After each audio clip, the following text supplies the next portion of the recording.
Hello everyone. Today I will be presenting one for all towards training one graph model for all classification tasks. And this paper is published on ICLR 2024.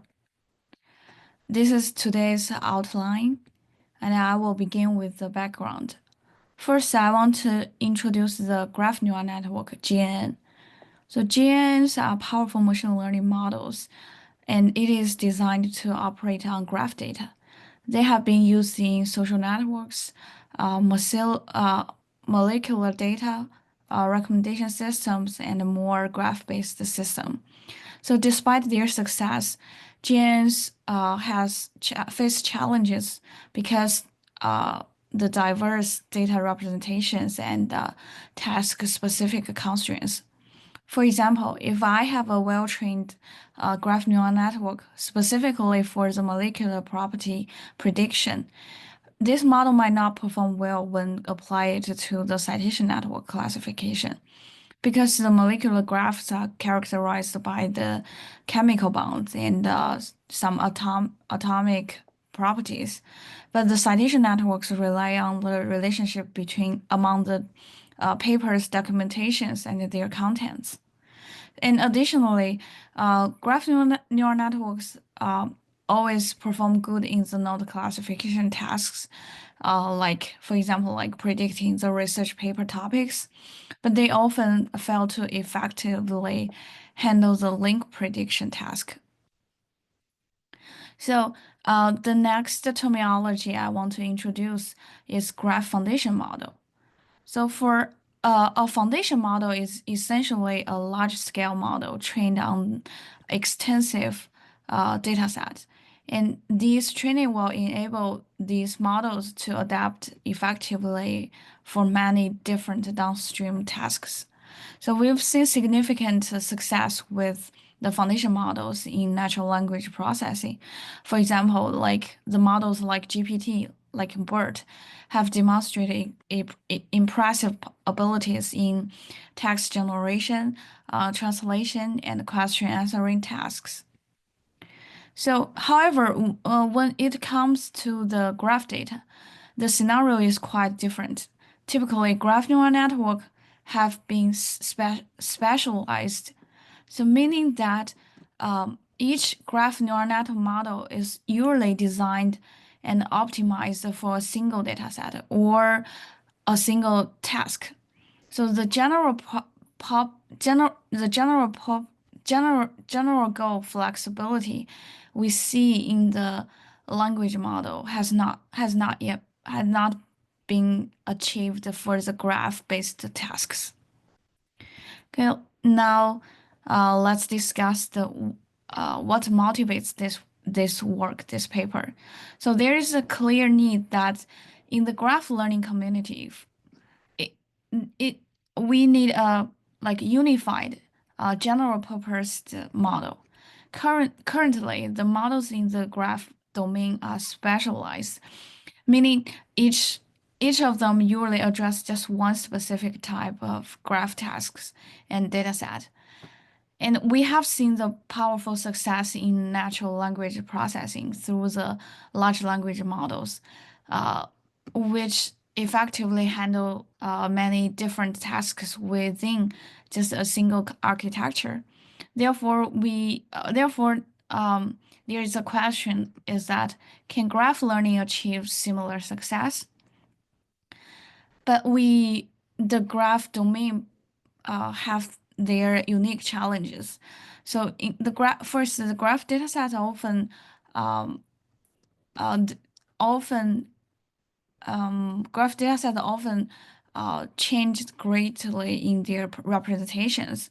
So the tasks require specialized embedding strategies, and it's still and also second, it is still unclear how to effectively design the in-text prompting paradigm for the graphs when we want to utilize the powerful the powerful model large language models. So, given these motivations, this paper aims to develop a unified, flexible foundation model specifically for the graph domain. So now let's discuss the specific research challenges involved in building such a unified graph model. So the first challenge is the heterogeneity of the graph data. So because the graph data comes from the different domains, such as the citation network, molecular graphs, and the knowledge graphs. So each of them with fundamentally different types of data representations and attributes. So as the figure showed here, so a citation network typically contains textual data, like the titles or abstracts of papers, which are represented as a bag of words or embeddings. Well, in the molecular graph, it has entirely different types of features, such as atomic numbers, atom types, or the bond type. So it uh, usually encoded numerically. So these data sets not only differ in the feature type, but also they have big different feature dimensions, and also the semantic meanings. So such diversity make the the research very challenge to especially to represent and learn from these various graph within a single model. So the second challenge is the diversity of the graph related tasks. So the graph tasks are usually categorized into three types: node level tasks, link level tasks, and graph level tasks.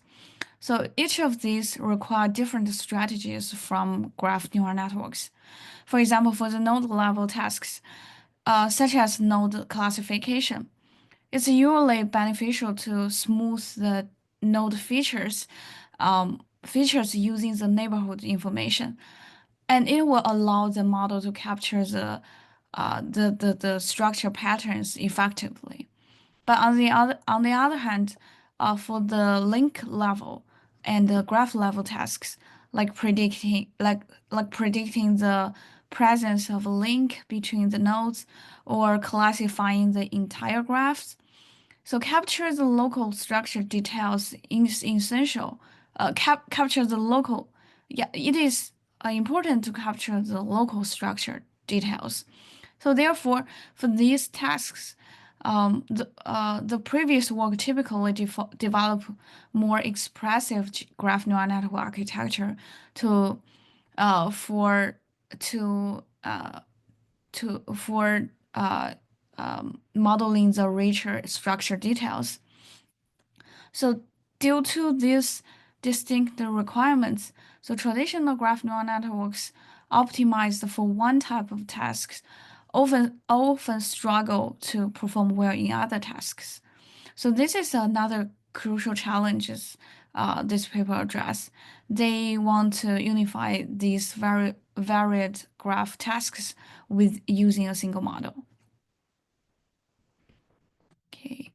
So the last challenge is um, the absence of an effective in-context learning mechanism for the graph data. So here I want to briefly introduce the in-context learning. So it is a powerful technique in language model. It will allow the model to quickly adapt to new tasks by simply providing a few examples and prompts.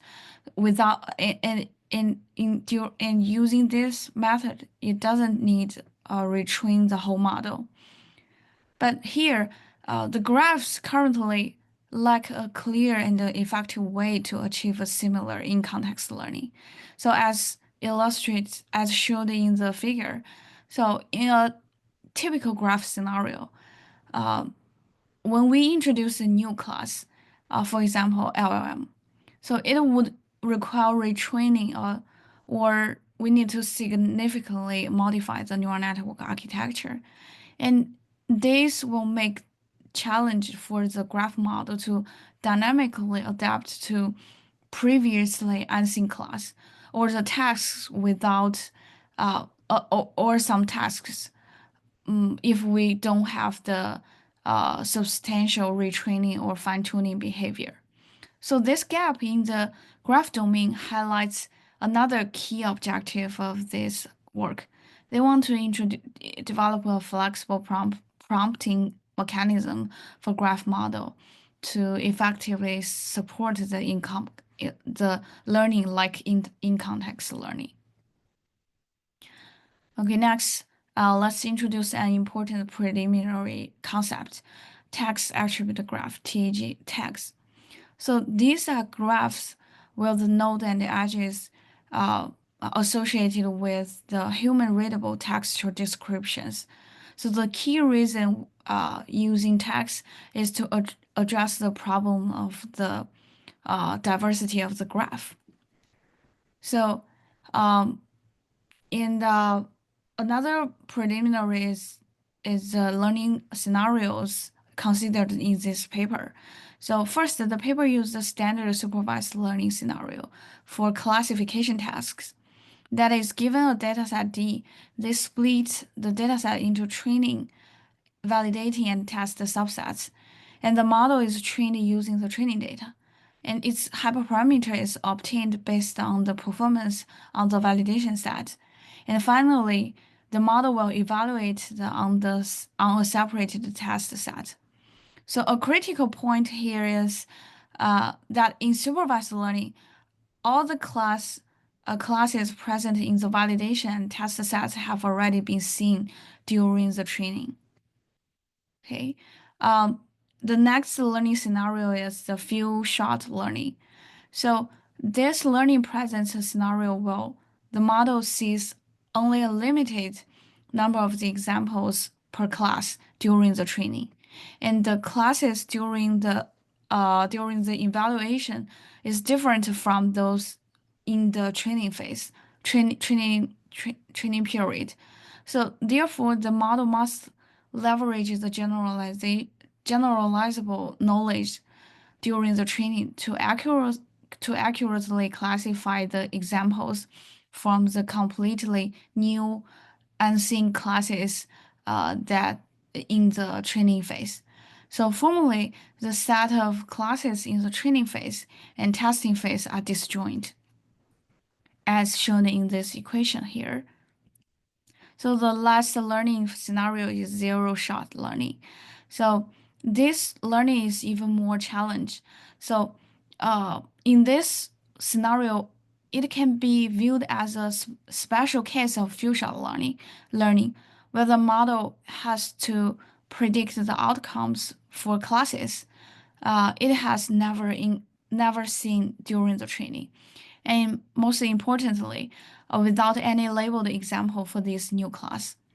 So instead, the model leverage the relationship and the descriptions to perform the prediction purely based on its learned understanding of the data.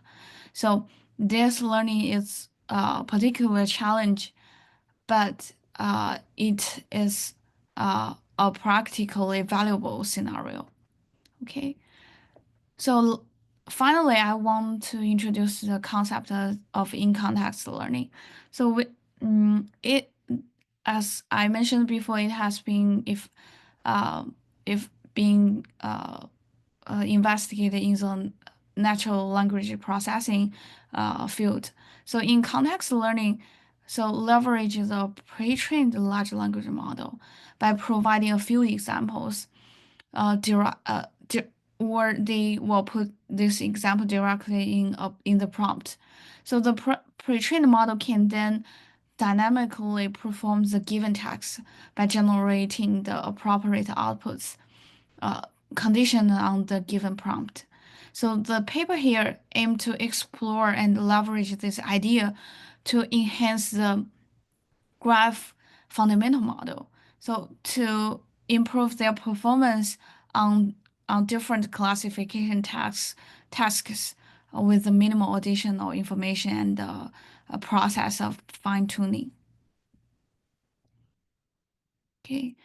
Now let's move to the main part, the proposed framework, one for all framework. So the main goal of framework is to train a single model for all the classification tasks, including the node classification, graph classification, and the link classification. So as shown here, these tasks each require the model to answer different types of queries. For instance, determine the category of the specific node, predict, predicting the property of the graph, or inferring the relationship between different pair of nodes. So the challenge here is design a unified architecture. And this slide provides an overview of the general framework for the graph foundation model. So let me uh, go through this figure step by step. So we start from the diverse cross-domain graph data like citation network, molecular graph, knowledge graph. So each type of data is converted into a textual description such as literature categories, molecular properties, or relation types. So these texture description are then processed by a large language model, which will generate. So during this process, the output of the out, this process will generate a unified text well embedding for each graph data. So next, these embeddings are used to construct a unified feature graph representations. So on the top of that, in the middle part, it introduced a novel concept called a task-dependent prompt graph. So which will inject the specific task context into their generated graph embeddings.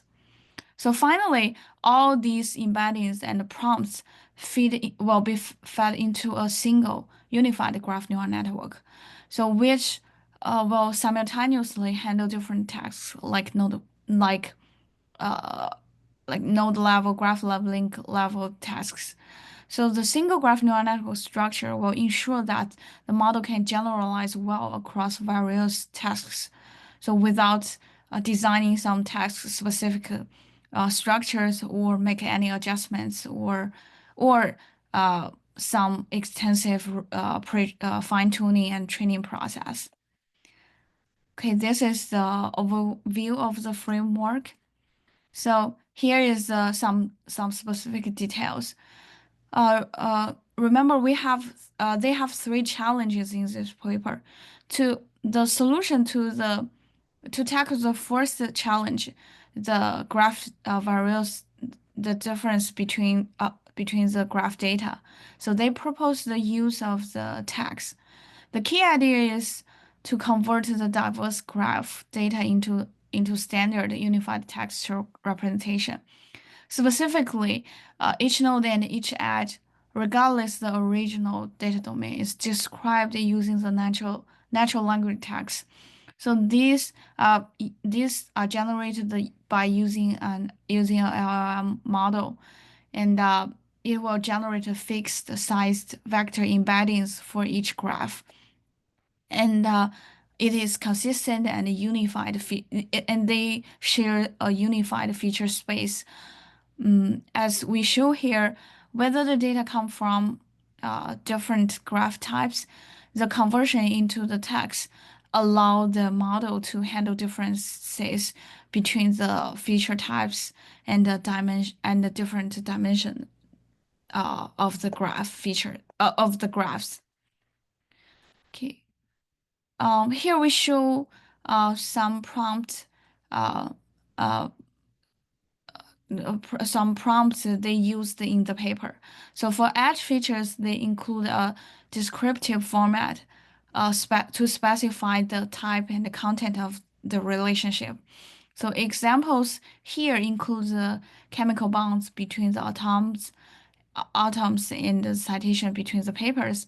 So similarly, for the node features, they describe the attributes of each node uh, in the texture form, like uh, like here. Okay.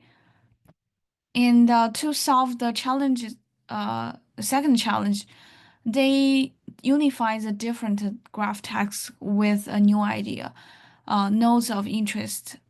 So this is defined. This concept is defined as the target nodes or the node sets central to the specific classification task. For example, a single node for node classification, a node pairs for the link prediction, so the entire graph for the graph classification. So specifically for the node of interest subgraphs, it is generated by combining the H-hope neighborhood around the target nodes to focus processing on relevant structure and future information. And for the node of interest prompt nodes, this node is introduced to unify the process of the node, link, and graph level tasks by connecting them directly to the nodes of interest. And it will enable the model to capture and summarize the relevant task specific information. So the third challenge was the lack of an effective in-context learning mechanism for graphs. So to solve this, they propose a prompting paradigm (GPP). So this is inspired by the successful success of the prompting methods in LLM. So the key idea here is to introduce a prompt graph. So this graph has a special this graph structure will injected into the original graph, and using this way, this will explicitly encode the task specific context into the embedding, and this approach enables the graph model to perform the in-context learning effectively, just like how texture prompts guide the large language models. So this slide shows the details how they use the GPP. So this for supervised and zero shot scenario in the left side. So they introduce the prompt node, and they construct the edges that connect these prompt nodes to the node of interest, and also the class nodes. So this structural modification is consistent across the node level, link level, and the graph level tasks. And in the right hand side, in the few shot scenario, the paper constructs a query node of interest graph that interacts with multiple support node of interest graphs through a prompt structure. So this structure will enable the model to leverage the limited label data uh, uh, when we set in the few shot learning scenarios. Okay. Um, Now let's move forward to the experiment part. So in the experiments, they aim to explore four main questions to validate the effectiveness of their proposed framework. So the first question is, how does replacing the raw node or edge features with text features from the LLM to affect the GN performance? And the second question is, using the text as feature for all graph is a single framework GNN versatile to tasks in all domain. And the third question is, what is the impact of different large language models? Uh, what is the performance of using different large language models? And lastly, whether the proposed graph GPP effectively enables the in-context learning capabilities.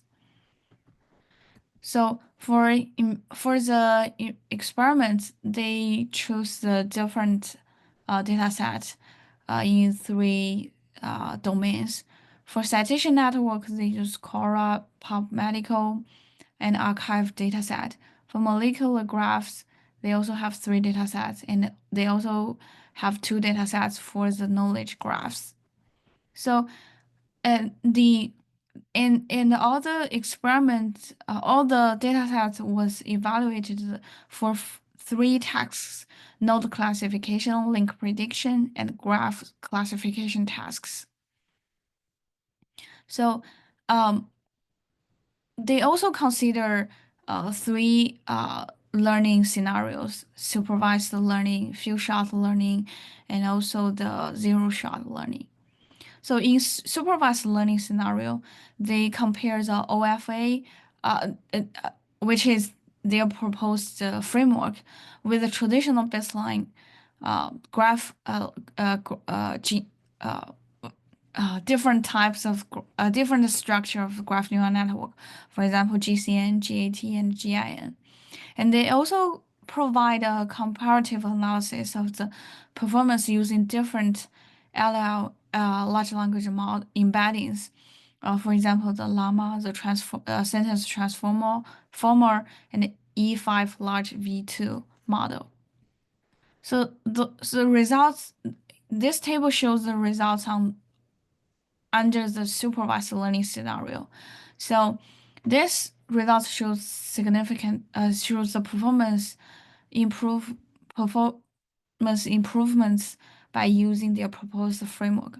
For example, in the Cora links prediction task, the when the model used the llama to 13B embeddings, and it achieved the AUC of approximately 94.53, and it is outperformed uh, from the traditional the graph models like GC and GAT. Similarly, the HIV graph classification task, it uh, it also outperform it also the performance is also better than the baselines. So here is the setting for the in-context learning performance. So they look into the two cases, transductive and transfer performance. So transductive setting, in transductive setting, the predictions are made within the same data structure. For the transfer scenario, the prediction were made using the different graph structures. So the baseline here is the meta-learning and the con, contr con, control, contrastive learning models. So the result here also shows that the proposed model is outperform the other baselines, and especially for the zero-shot predictions. Okay. Um, from the experiments, they confirmed that the text attribute graphs, which is transfer the graphs uh, into text and then go through a LLM to output the same feature dimension of the graphs. Use this technique. This technique will effectively um, improve the graph neural network's performance, and also the visualization of the resulting embedding spaces across the different data sets also improves the separation of the semantic information.